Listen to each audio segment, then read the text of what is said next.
सर्व स्वघोषित लेखकांना समर्पित एक विनोदी काव्य. रस्त्यावरच्या खड्ड्यामध्ये एक लेखकू पडला घसरून. रस्त्यावरच्या खड्ड्यामध्ये एक लेखकू पडला घसरून. इतक्यावरती चवताळून मग लेख टाकला त्याने खरडून.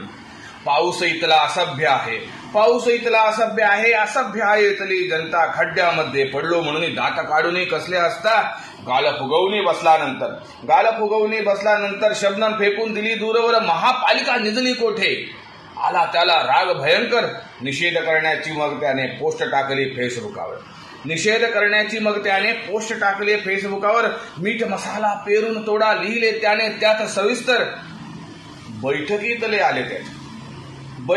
आले त्याच्या याचे म्हणणे त्यांना पटले. सखोल झाली त्यावर चर्चा बसावयाचे कोठे ठरले.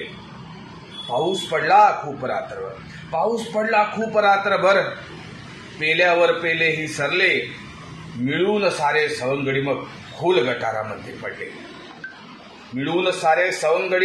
खोल गटारामध्ये पडले. आता लेखकू लिहितो आहे पहिल्याहूनही लेख सविस्तर.